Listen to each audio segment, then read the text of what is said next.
Bendito Deus, Pai querido, Senhor da glória, estamos em Tua presença, Senhor, para suplicar a Tua graça, o Teu perdão, pedir, meu Senhor, pela Tua igreja, pedir pelos nossos ajudadores, ó Deus, abençoa, socorre, opera em suas vidas, guarda cada um, Senhor, guarda cada família, toma em Tuas santas mãos, Pai, as famílias enlutadas, os pais e mães tristes, ó Deus, por causa de perdas, filhos que estão se desencaminhando, ó Deus, tenha misericórdia dos meus irmãos e suas famílias. Pai amado, Senhor da glória, nos dá graça, fala conosco e nos dá, Senhor, prazer na tua lei. Em nome de Jesus Cristo nós te pedimos e te agradecemos. Amém. Louvado seja o nome de nosso Deus. Meus queridos irmãos, estamos de volta. A palavra ao amanhecer.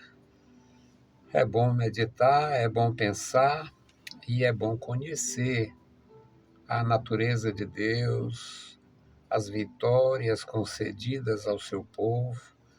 O nosso Deus trata com indivíduos, com famílias, com tribos e com nações. Nosso Deus é cheio de misericórdia, cheio de amor, trata com o indivíduo. Se revela, se manifesta ao indivíduo, poupa a vida do indivíduo, poupa também a vida da família. Se manifesta e poupa uma nação. Lendo a história de Jonas, a gente fica praticamente impressionado com a maneira de Deus enviar um profeta hebreu para pregar o evangelho da época, a mensagem de salvação física aos inimigos dos hebreus. É impressionante o amor de Deus. E nós vamos estudar, aprender a respeito do amor de Deus. Nosso texto, segundo livro de Crônicas, 32, versículos 14 a 23. Aqui nós temos a história de livramento, uma história de livramento do povo de Deus e de destruição dos inimigos. É muito justa a maneira de Deus agir. Então vamos à leitura, segundo Crônicas 32, 14. Qual é de todos os deuses das nações que meus pais destruíram? Qual deles pôde livrar o seu povo da minha mão? Para que vosso Deus vos possa livrar da minha mão? Agora, pois, não vos engane Ezequias, nem vos incite assim, nem lhes deis crédito, porque nenhum Deus de nação alguma, nem de reino algum, pôde livrar o seu povo da minha mão, nem da mão de meus pais, quanto menos vos poderá livrar o vosso Deus da minha mão. Também os seus servos falaram ainda mais contra o Senhor Deus e contra Ezequias, o seu servo. Também escreveram cartas para blasfemar do Senhor Deus de Israel e para falar contra ele, dizendo: assim como os deuses das nações, das terras, não livraram o seu povo da minha mão, assim também o Deus de Ezequias não livrará o seu povo da minha mão. E clamaram em alta voz, em judaico, contra o povo de Jerusalém, que estava em cima do muro, para os atemorizar e os perturbarem para tomarem a cidade. E falaram do Deus de Jerusalém como dos deuses dos povos da terra, obra das mãos dos homens. Porém, o rei Ezequias e o profeta Isaías, filho de Amós, oraram por causa disso e clamaram ao céu. Então o Senhor enviou um anjo que destruiu todos os varões valentes e os príncipes e os chefes do arraial do rei da Assíria, e este tornou envergonhado para a sua terra. E entrando na casa de seu Deus, os mesmos que saíram das suas entranhas o mataram ali à espada. Assim, livrou o Senhor a Ezequias e aos moradores de Jerusalém da mão de Senaqueribe, rei da Assíria, e da mão de todos os que os guiou. E muitos traziam presentes a Jerusalém, ao Senhor, e coisas preciosíssimas a Ezequias, rei de Judá, de modo que depois disto foi exaltado perante os olhos de todas as nações. Meus queridos irmãos, uma mensagem maravilhosa, uma leitura extraordinária, mostrando as muitas faces da aflição. O rei Ezequias, rei de Judá, um reino pequeno. A divisão do povo, a divisão da nação após a morte de Salomão, tinha tornado Judá um reino menor, bem menor, porque o reino do norte, chamado Israel, era formado por 10 tribos, e o reino de Judá, apenas 2. A tribo de Judá e a tribo de Benjamim. É verdade que muitas pessoas das outras tribos, por não aceitar a derrocada espiritual, a deformação espiritual, estavam em Judá. Deus, na sua sabedoria, salvaguardou a semente dos hebreus. Mas em termos numéricos, Judá era bem pequeno, o reino de Judá era bem pequeno, tinha bem poucos em relação ao reino do norte, e comparando com o reino dos assírios, é como se não existisse. Os assírios tinham, além de muita habilidade e capacidade na guerra, eles tinham a arma da crueldade.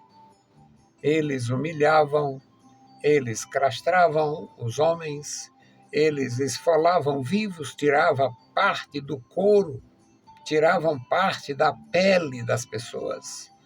Às vezes tirava a pele do rosto de um príncipe, do rosto de um rei. O esfolar vivo é isto, vem daí, esfolamento. E eles fizeram do terror, eles faziam as pessoas terem um pavor em relação a uma afronta à Síria. Então eles estavam no propósito de anexar o reino de Judá, de tomar o reino de Judá, de dominar o reino de Judá. Toda a vida teve esses sentimentos políticos, porque aquilo ali, não, a gente vai lá, domina, deixa, nós temos superioridade, e eles vão ficar pagando tributo a gente e a gente domina. Era assim. Essas coisas da Chechênia, da Ucrânia e tal, do Putin, isso é da idade da humanidade. Essa história de dominar, de fazer um povo todo se calar, é da idade da humanidade. Agora é que eles têm as armas, chama de democracia, mas você não pode falar. Mas mesmo assim, Antigamente, o sujeito falava e morria porque falou. É a mesma. Os sentimentos, o ser humano tem os mesmos pensamentos, os mesmos sentimentos, as mesmas capacitações para o crime. O crime comum e o crime contra o próximo. Então, a história é que o rei da Assíria tinha tomado muitas nações. Aqui ele está se pabulando. Ele se pabulou, ele fez afronta. Ele fez afronta. O rei Senaqueribe enviou o seu servo para afrontar e dizer: olha, não adianta, ninguém se segurou, ninguém fica em pé. E por que vocês vão ficar? Vocês estão, na verdade, vocês já estão ferrados, já estão perdidos. Já estão perdidos. O contexto da leitura que eu fiz, por exemplo, no versículo 13, eu comecei no 14, mas o 13 diz: não sabeis vós que o que os meus pais fizeram a todos os povos das terras? Eles dominaram muitas nações. Todos os povos das terras, porventura puderam, de qualquer maneira, os deuses das nações daquelas terras livrar a sua terra da minha mão? Era uma arrogância desmedida do Senaqueribe, fundamentada no testemunho verdadeiro, que foi assim que a Assíria se torna um império poderosíssimo, destruiu muitas cidades-estado na região da Mesopotâmia e em outras regiões, em outros lugares. Agora, do seu propósito, seria a vez de Judá. E ele continua com esse sentimento de arrogância e diz: qual foi o Deus das nações que puderam livrar o seu povo das minhas mãos? Nenhum pôde fazer qualquer coisa.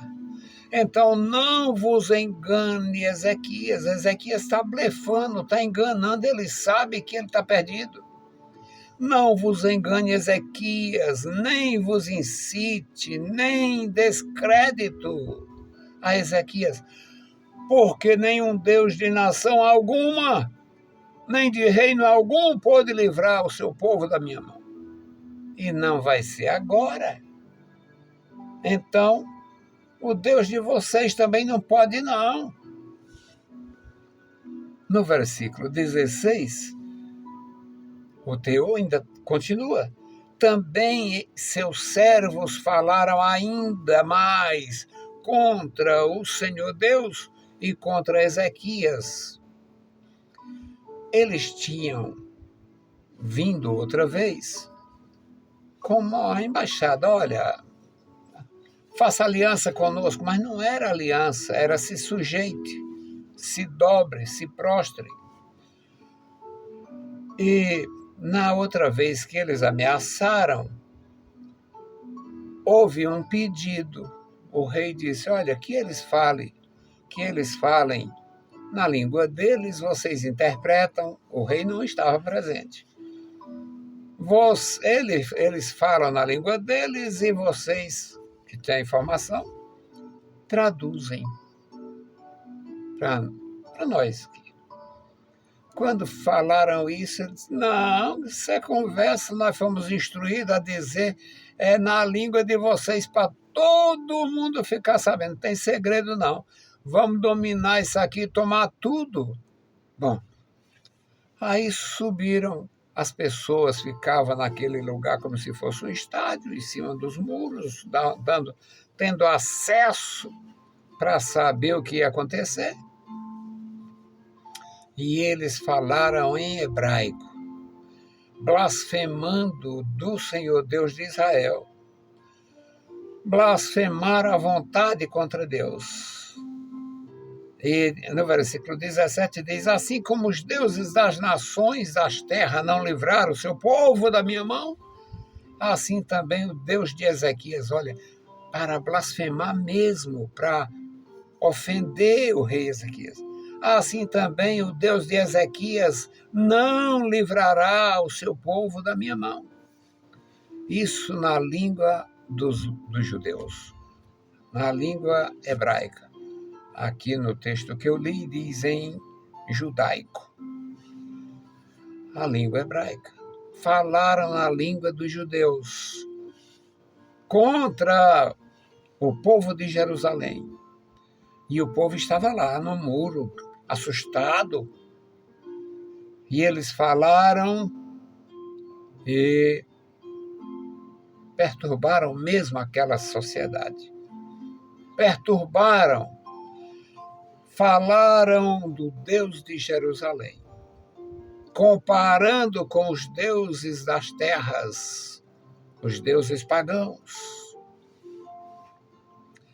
Aí o rei Ezequias e o profeta Isaías foram orar, foram clamar, oraram por causa disto e clamaram ao céu, clamaram ao Senhor, um clamor profundo.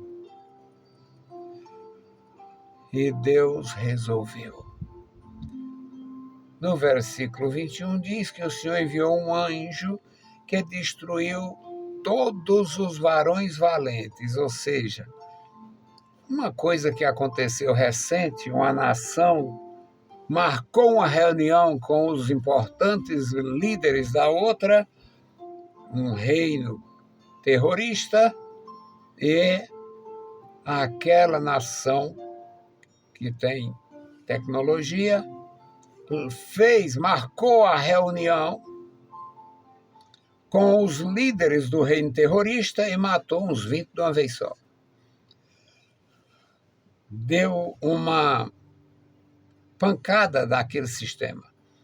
Aqui, o Senhor enviou um anjo e o anjo destruiu todos os varões valentes, os príncipes, os chefes do arraial militar, os chefes, os comandantes, e o Senaqueribe, tornou para a sua terra envergonhado.